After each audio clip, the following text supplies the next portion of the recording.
Hello guys. जैसे कि हमने लास्ट एपिसोड में देखा था कि अपने लुओ फैंग का सामना होने वाला था उसी लड़की फैंग के साथ में। और उस दीदी को इस बात का काफ़ी घमंड होता है कि वो लुओ फैंग को तो ऐसे ही चुटकियों में हरा देगी। इसी के साथ इस एपिसोड की स्टार्ट होती है, जहाँ पे हम देखते हैं कि फैंग को मैदान में उतरता देख अब यहाँ पे नाइन्थ क्वीन के ग्रैंडपा कहने लग जाते हैं कि जो लड़की है वो डायटीरेट से है और बहुत ही ज़्यादा पावरफुल क्लैन है इसका, ये लोग बहुत ही ज़्यादा पावरफुल होते हैं। तभी नाइन्थ क्वीन कहने लग जाती है कि अच्छा ये बात है, तो ये लोग क्या कर सकते हैं। वैसे तो मैंने सुना है कि ये लोग वर्ल्ड के टॉप पावरफुल लोगों में से आते हैं फाइट के मामले में। तभी यहाँ पे ग्रैंडपा कहने लग जाते हैं कि हाँ तुमने बिल्कुल सही कहा, और हमें देखने के लिए मिलता है कि यहाँ पे जो फैंग है इसे और इसके क्लैन के लोगों को दूसरे लोगों को मारने में ही प्लेजर मिलता है। हमें दिखाया जाता है उसके लोगों को कत्ल करने का तरीका बहुत ही ज़्यादा क्रूअल है और साथ ही बहुत ही गंदे तरीके से वो लोगों को मारती है। और इसी वजह से इन लोगों के वर्ल्ड में ढेर सारे एनिमीज़ भी हैं और इसी की वजह से ज़्यादातर ये लोग सिंगल ही हैं, क्योंकि भाई कौन ही ऐसी लड़की के साथ में रिलेशनशिप या फिर शादी करना चाहेगा। जिसके बाद गाइस हमें दिखाया जाता है कि बहुत ही क्रुएलिटी के साथ में लोगों को मार रही है और यहाँ पे देख भी नहीं रही दोबारा मारने के बाद कि आखिर किस मेथड से लोगों को इस्तेमाल करके उनके ब्लड वगैरह को भी एसेंस करती है और फिर फील करती है कितना ज़्यादा अच्छा उसने काम किया है।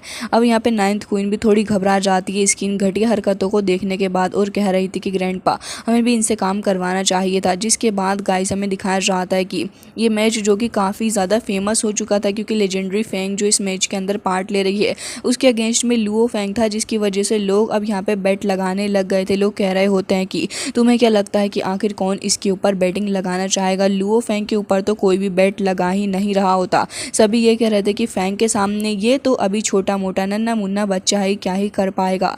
जिसकी वजह से यहाँ पे जो फैंग की जो बैटिंग थी वो बहुत ही ज़्यादा बढ़ चुकी होती है। ऑलमोस्ट सारे ही लोगों ने यहाँ पे इस लड़की के ऊपर ही बेट लगाई हुई होती थी। जिसके बाद हम देखते हैं लुओ फैंग का जिगरी यार शैंग वो देखता है कि यहाँ पर भाई साहब कोई भी लुओ फैंग के ऊपर बेट लगा ही नहीं रहा। जिसके बाद वो कह रहा होता है कि आखिर ये कैसे हो सकता है मेरे ब्रदर लुओ फैंग, तुम तो कुछ ज़्यादा ही अंडररेटेड हो गए, लेकिन कोई बात नहीं, तुम्हारा ये जिगरी दोस्त तुम्हें हेल्प करेगा किसी भी तरीके से। और हम देखते हैं कि इतने बड़े दिल वाला बंदा होता है कि यहाँ पे 100 मिलियन ब्लैक ड्रैगन कॉइन लगा देता है बेट पे, मतलब कि इसका दिल तो इसके पेट से भी ज़्यादा बड़ा निकला गाइस। जिसके बाद हमें गाइस लेजेंडरी फैंग के पास से उसका वेपन दिखाया जाता है। अब यहाँ पे अपने स्पिरिचुअल मास्टर और बवाता दोनों ही काफ़ी टेंशन में थे। फैंग अपने वेपन को देख रही थी और दूसरी ओर हमें नोलान सिन्हिल फैमिली का वो लीडर भी दिखाया जाता है, जो कि अब काफ़ी आराम से बैठ चुका था। उसे सुकून मिल रहा होता है इस तरीके से देखने के बाद। साथ ही दूसरी ओर हमें दिखाया जाता है कि लुओ फैंग का दूसरा फ्रेंड भी यहाँ पे खड़ा हुआ था, जहाँ पे लीडर कह रहे थे कि काफ़ी लोग इस मैच के ऊपर अटेंशन दे रहे हैं।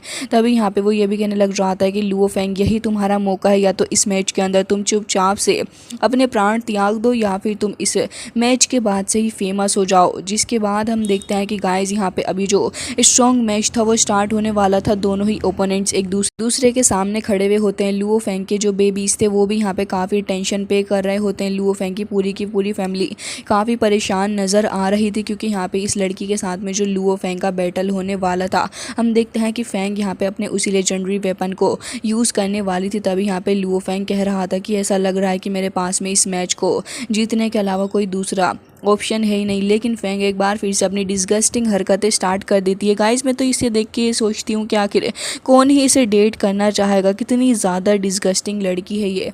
जिसके बाद हम देखते हैं कि वो अपने उसी गंदे घटिया ब्लेड को लुओ फैंग की तरफ करती है। जिसके बाद लुओ फैंग भी अपने सारे के सारे ब्लेड्स निकाल लेता है उसके साथ में फ़ाइट करने के लिए, और हम देखते हैं कि वो भी उन्हीं ब्लेड्स को घुमाते हुए लुओ फैंग की तरफ आगे बढ़ती है। सबसे पहले वो एक अटैक करने वाली थी लुओ फैंग के ऊपर। फॉर्चुनेटली लुओ फैंग ने मास्क पहन रखा था, जिसके चलते लुओ फैंग बच जाता है और लुओ फैंग भी यहाँ पे तुरंत ही अपने शील्ड को ले लेता है। जिसके बाद ही जैसे जैसे अपने वेपन के थ्रू लुओ फैंग के ऊपर अटैक करती जा रही थी, लुओ फैंग पूरी कोशिश कर रहा होता है, लेकिन इसका वेपन ज़्यादा स्ट्रॉन्ग निकला, जिसकी वजह से जो शील्ड थी वो थोड़े पार्ट्स के अंदर डिवाइडेड हो जाती है। लेकिन लुओ फैंग एक बार फिर से उसे पूरे तरीके से कंबाइन करके अटैक करने वाला था, लेकिन ये तो यहाँ पे लुओ फैंग को संभलने का मौका ही कहाँ दे रही थी। एक के बाद एक अटैक करे जा रही होती है। जिसके बाद हमें देखने के लिए मिलता है कि लुओ फेंग काफ़ी तेज़ी के साथ आगे बढ़ता है, लेकिन उसके पीछे पीछे ये भी आगे बढ़ जाती है। जो ग्रैंड पापा थे वो तो बहुत ही ज़्यादा खुश हो रहे होते हैं और वो सोच रहे थे कि लुओ फेंग अब तुम्हारा खेल ख़त्म होने वाला है, तुम ज़्यादा देर तक नहीं टिक पाओगे इस लड़की के सामने। लेकिन अंत किसने देखा है गाइस। जिसके बाद हम देखते हैं कि लुओ फेंग यहाँ पे अभी काफ़ी तेज़ी के साथ में अपने ब्लेड का इस्तेमाल करके खुद को प्रोटेक्ट करने की कोशिश कर रहा होता है। लुओ फेंग ने अपने एंड प्रोटेक्टर्स को और भी ज़्यादा स्ट्रॉन्ग कर लिया होता है, जिससे कि हम देखते हैं कि दोनों ही तरफ से जब ब्लेड्स लुओ फेंग की तरफ आ रहे थे तो फिर एक तरफ से लुओ फेंग शील्ड से इस्तेमाल करके उसे रोकता है, दूसरी तरफ अपने हाथ का इस्तेमाल करते हुए उसे रोक रहा था और फिर काफ़ी तेज़ी के साथ लुओ फेंग वहाँ से बचकर आगे की तरफ को भाग जाता है। लेकिन ये लड़की अपने अजीब से छिपकली टाइप फेसेस बना के आगे बढ़ रही होती है। लुओ फेंग भी यहाँ पे हम देखते हैं कि एक जगह पे आके रुक जाता है। हम देखते हैं कि यहाँ पे एक सर्कल टाइप चीज़ आगे बढ़ रही थी जो कि देखने में बहुत ही ज़्यादा हैवी होती है। वो इतनी ज़्यादा हैवी थी कि यहाँ पे लुओ फेंग से भी वो रुक नहीं रही थी। लुओ फेंग यहाँ पे समझ जाता है कि अब आगे उसको क्या करना है। हम देखते हैं कि लुओ फेंग उसे अपने काबू में करके काफ़ी तेज़ी के साथ आगे बढ़ा देता है ताकि ये सर्कल टाइप चीज़ आगे बढ़े और फिर यहाँ पे फेंग के ऊपर अटैक करके उसको ख़त्म कर दे। बट जैसे ही हम देखते हैं कि फेंग यहाँ पर आती है वो पागलों की तरह हंसने लग गई थी। समझ नहीं आ रहा था कि वो ऐसा बिहेव क्यों कर रही है। मुझे तो ये थोड़ी सी इंसेन सी नज़र आ रही है। जिसके बाद हम देखते हैं कि वो अपनी पावर को रिलीज़ करती है उसको रोकने के लिए। तो गाइस यहाँ पे हमें उसकी पावर का अंदाज़ा होता है कि वो कितनी ज़्यादा स्ट्रॉन्ग है कि उसके सिर्फ कुछ थोड़े ही अटैक से यहाँ पे ये जो पूरा का पूरा सर्कल टाइप चीज़ था वो यहाँ पे धीरे धीरे करके ब्रेक होने लग जाता है। लुओ फेंग यहाँ पे तुरंत ही उसको रोकते समय अपने ब्लेड को थ्रो कर देता है। जिसके बाद यहाँ पे ब्लेड चारों तरफ से आगे बढ़ रहा था, काफ़ी तेज़ी के साथ आगे आ रहा होता है, लेकिन इतनी ही देर में चुड़ैलों की तरह हंसने लग जाती है।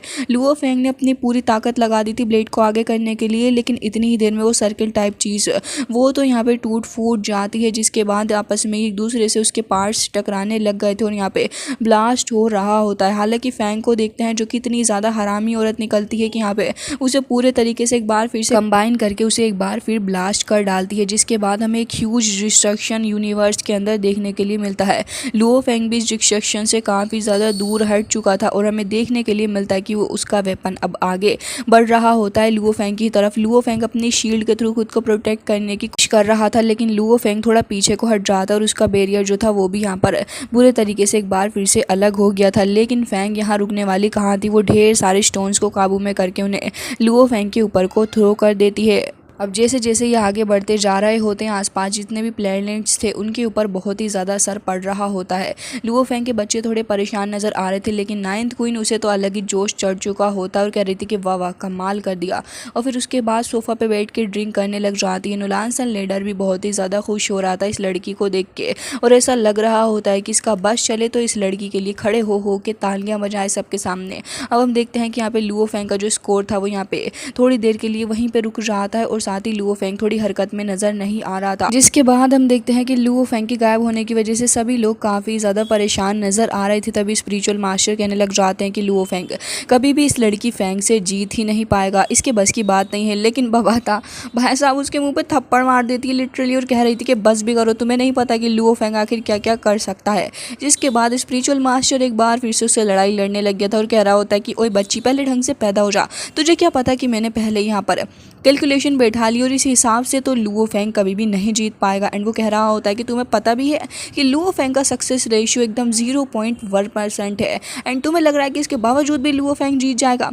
जिसके बाद हम देखते हैं कि बबाता कह रही थी कि क्योंकि तुम्हारी बैटरी ढंग से काम ही नहीं करती और ना ही तुमने अभी लुओ फेंग का ट्रम्प कार्ड देखा है। ये कहते साथ ही अब तो दोनों ही भाई साहब एक दूसरे के ऊपर ऐसे बरस रहे होते हैं और अटूका जो कि कोने में बैठा हुआ होता है उसके तो होश उड़ रहे थे इन दोनों को ही देख के।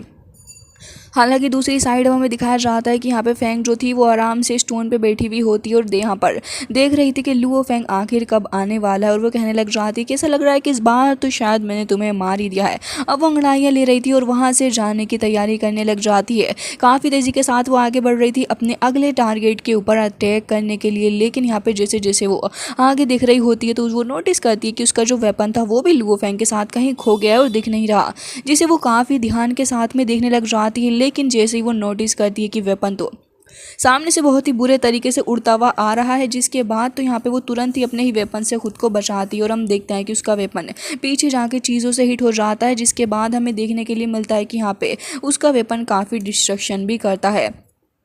हालांकि इसके अलावा यहाँ पे हमें लुओ फेंग की एंट्री देखने के लिए मिलती है, जो कि तुरंत यहाँ पे अपने आर्मामेंट के साथ में आ गया था और वो यहाँ पे उसकी फर्स्ट फॉर्म का इस्तेमाल करता है, जो कि इल्यूजनरी सोर्ड फॉर्म है। हम देखते हैं कि यहाँ पे उसके हाथ के ऊपर एक छोटा सा होल बन गया था, जो कि अब धीरे धीरे करके बड़ा होता जा रहा होता है और हम देखते हैं कि यहाँ पे काफ़ी सारी हरकत भी देखने के लिए मिलती है। हालांकि फैंग नोटिस करती है कि उसका वेपन वो धीरे से उसके पास में आ जाता है, जिसके बाद हम देखते हैं कि ये पागलों की तरह हंसने लग जाती है। इसकी हंसी देखने के बाद तो दिल कर रहा है इसके मुंह पे एक चांटा लगा दूं, इसे कुछ ज़्यादा ही ईगो इश्यूज़ हैं।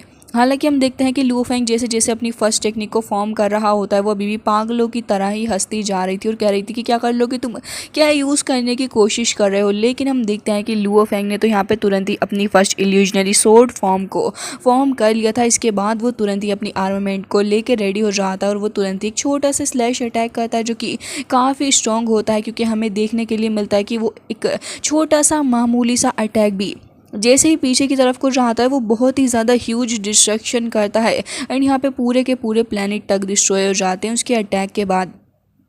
अभी सब कुछ देखने के बाद फैंग थोड़ी सी घबराती हुई नज़र आ रही थी। हालांकि हमें लुओ फेंग देखने के लिए मिलता है, जो कि यहाँ पे आ चुका था अपनी उसी आर्मामेंट को लेके एंड यहाँ पे उसे देखने के बाद तो फैंग भी चिल्ला के कह रही होती है कि आखिर ये किस तरीके का मैजिक वेपन है, और साथ ही स्पिरिचुअल मास्टर को देखते हैं बाकी सारे लोग भी बहुत ही ज़्यादा हैरान हो गए थे और कह रहे होते हैं कि बहुत ही बढ़िया लुओ फेंग का ट्रम्प कार्ड। और हम देखते हैं कि यहाँ पे लुओ फेंग अपने आर्मामेंट को लेते हुए बहुत ही ज़्यादा खुश हो रहा था और कह रहा होता है कि मैं बहुत ही ज़्यादा खुश नज़र आ रहा हूँ तुम्हें, क्योंकि पहली बार मुझे मौका मिल रहा है अपने इस आर्मामेंट का इस्तेमाल करने का।